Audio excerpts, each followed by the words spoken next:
లేకుండా చూసుకోవాలి. ప్లస్ ఆయనకి సిద్ధపడి మనం ఉండాలి.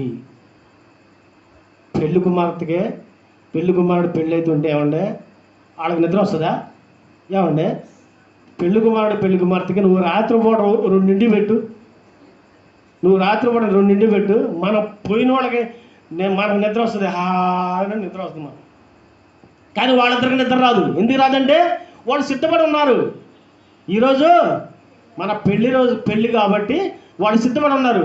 వాళ్ళు ఎంతవరకు ఈ కళ్ళలో ఆ కళ్ళు చూసుకోవడం, ఆ కళ్ళు ఈ కళ్ళు చూసుకోవడం, అలా రెండెప్పుడైతే చూసుకుంటారు. ఇలా వాళ్ళు సిద్ధపడ్డు ఆ విధంగా సిద్ధపడి ఉండాలి.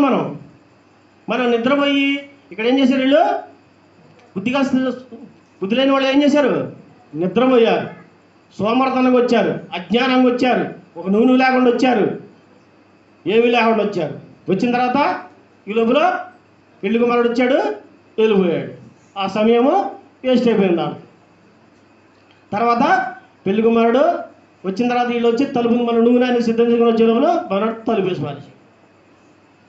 దేవుడు చెప్తానమ్మా అంటే ఇప్పుడేదో మరి మ్యారేజ్లో తలుపు వేసిన దాకా ఉండలే, ఇప్పుడు లేవులే, పాత రోజుల్లో ఉన్నాయి.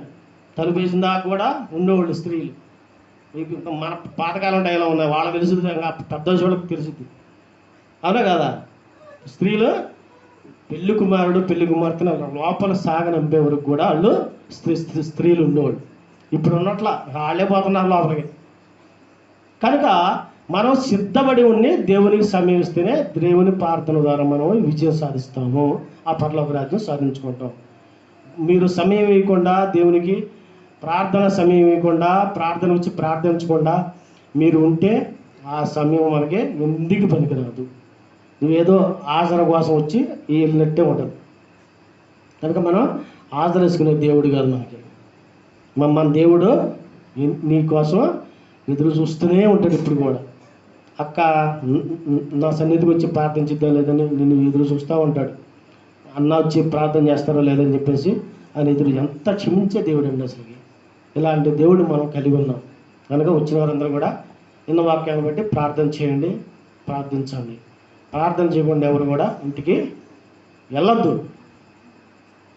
ఎందుకు రావట్లేదు? మీకు ప్రార్థన అనుభవం ఎందుకు రావట్లేదు? మీకు రావాలి.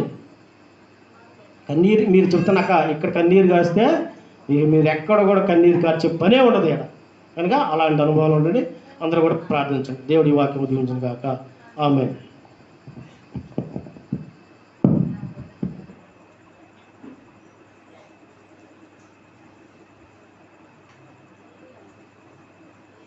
ప్రార్థించండి.